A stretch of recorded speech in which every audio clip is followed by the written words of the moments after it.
Hi everyone, I am Tamara, one of the animators on Misfits&Biscuits series, and in this tutorial I'll be showing you how to start your Blender scene. First, we will launch Blender.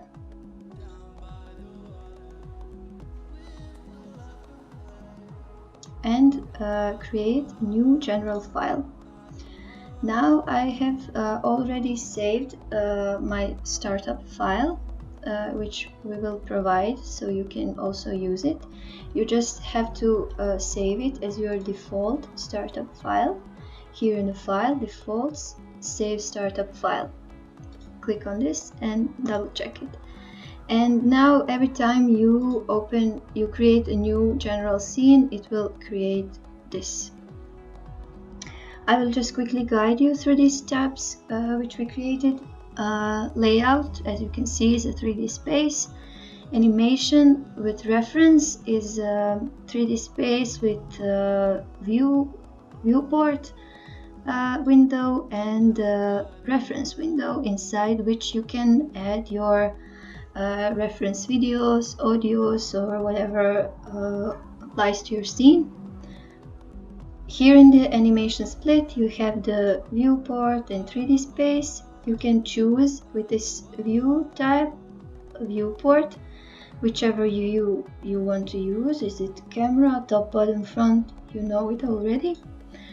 2D animation is a tab for sketching in 2D with the grease pencil, and you have camera views, which is for your final preview of your shot, and the polish view, inside which you have a graph editor, so you can adjust your curves. Now let's first link our character, our rig. Go to File, Link, and locate our rig. Stretch, link, go to Collection and choose Stretch. Link it again and wait a few seconds. There it is, our pretty character. You have to do several steps before you make this character available for animation. You select it in this outliner window, go to Object, Relations, and Make Library Override. You type here rig and point it to stretch rig. Now we have our controllers, and only thing you have to do now is go to pose mode to make your rig available for animation. There is a very handy tool we made for this character. It's an expose picker. I will start it now. I already have installed my add-ons for this picker. You will have explanations of how to use this rig in another tutorial made by my colleague Igor. He will show you rig characteristics and show you how to install all these add-ons for the X-Picker. Now we will wait a few seconds or minutes to load the picker.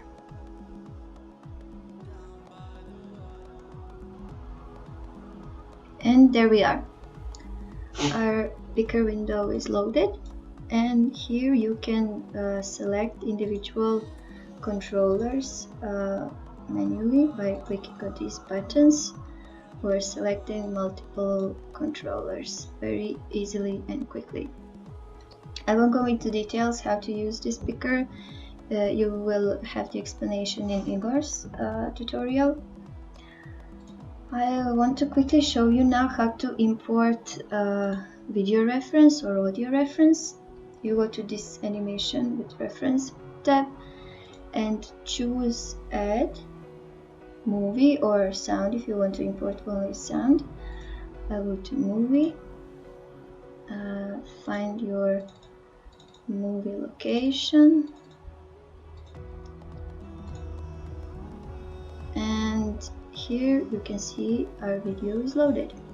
This is just me waving at you guys. You have several options to make this video sync with your sequence settings. In this timeline, animation row timeline, choose playback, and you have these options for syncing your video with your scene. I choose audio video sync to match my video and my scene settings.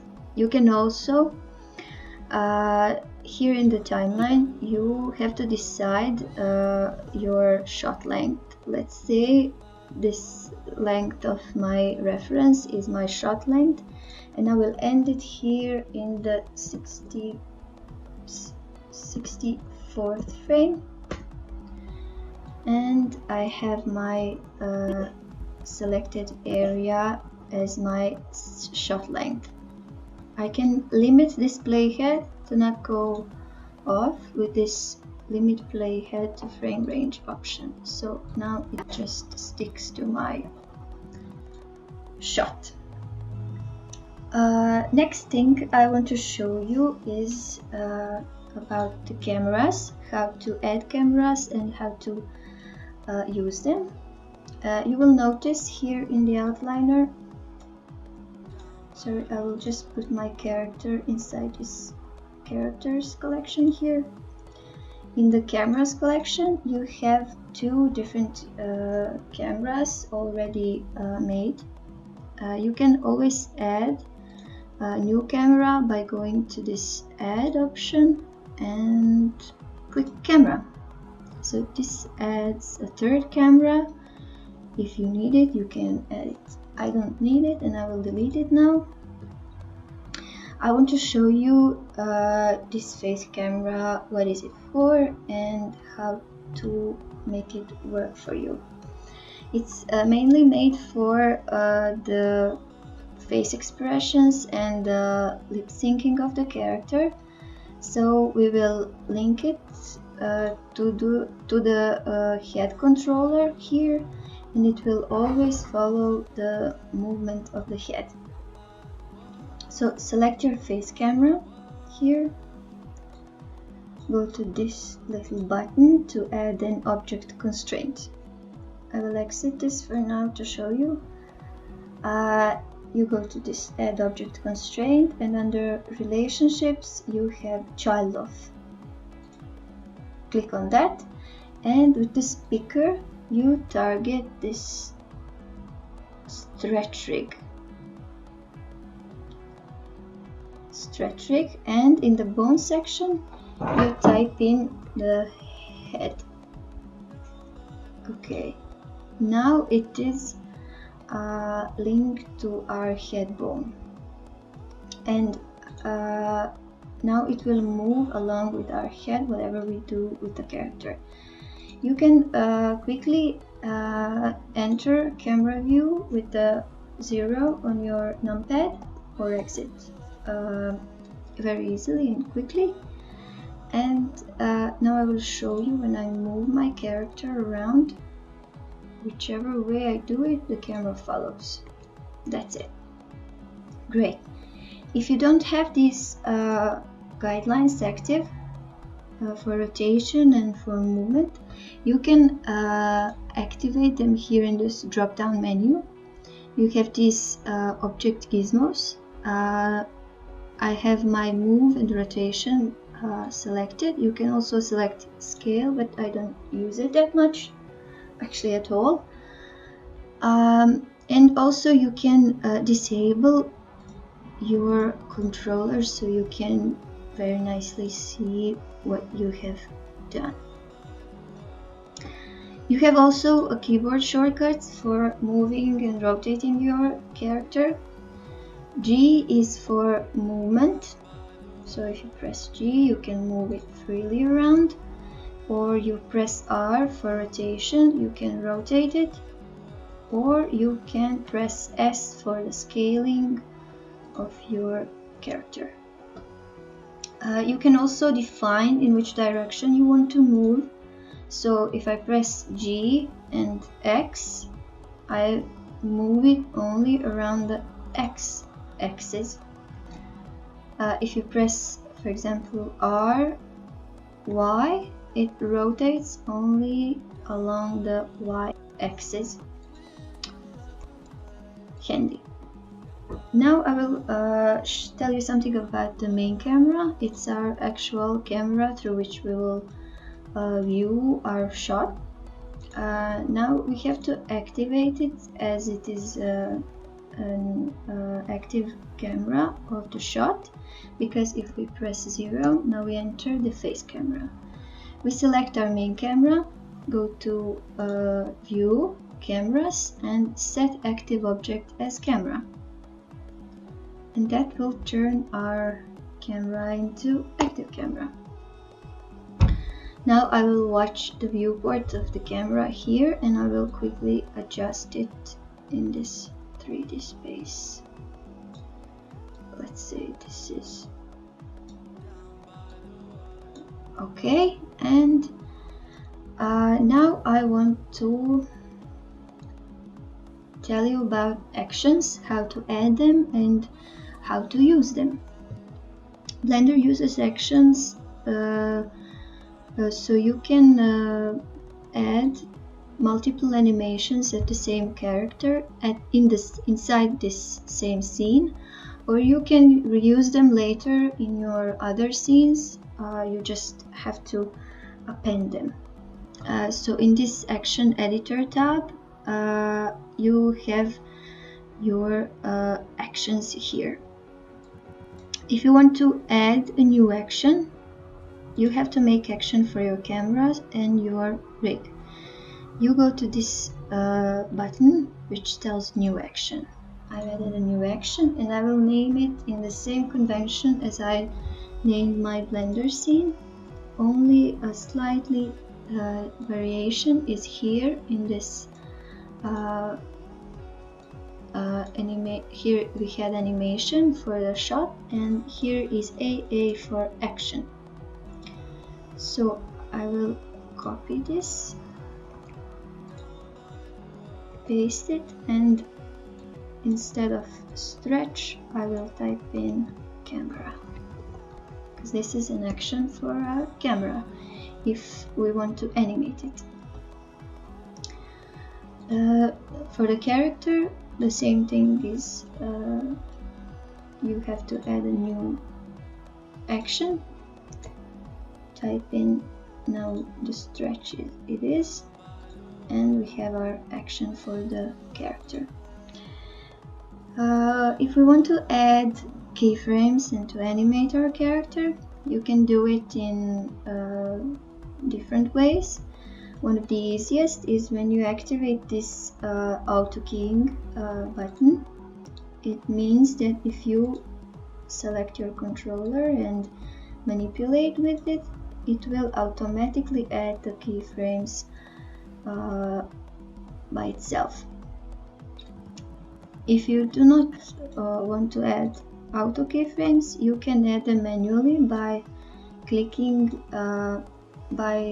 pressing I button on your keyboard, and you have this insert keyframe menu which allows you to add keyframes only to location or rotation or scaling, or the combination of these elements, or you can add a keyframe to a whole character, which adds keyframe on all the controllers. So if you press all, you can see we have keyframe on each of the controller here.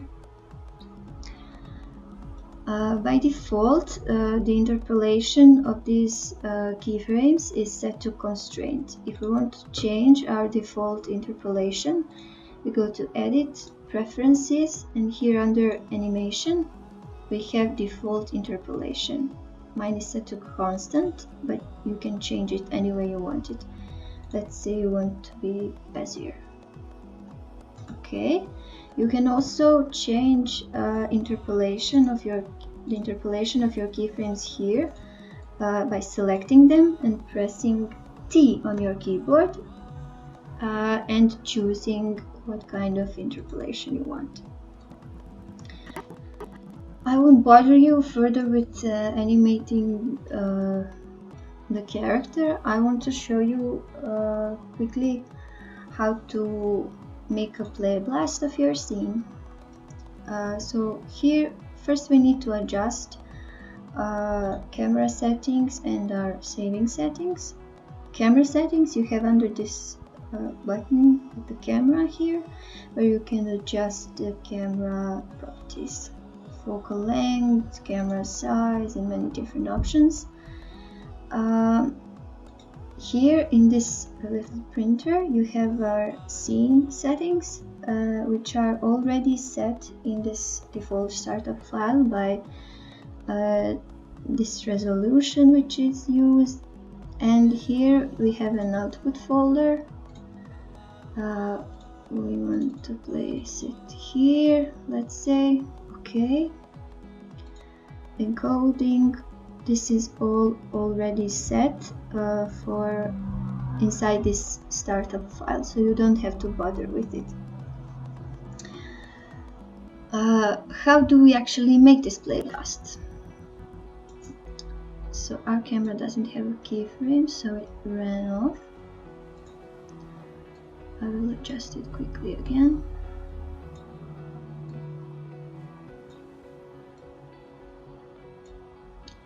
And let's go here, let's say into this full camera view. The easiest way to do play blast is to go here inside the view and go to viewport render animation. And now you have a preview of your animation rendering. That would be it for this tutorial, guys.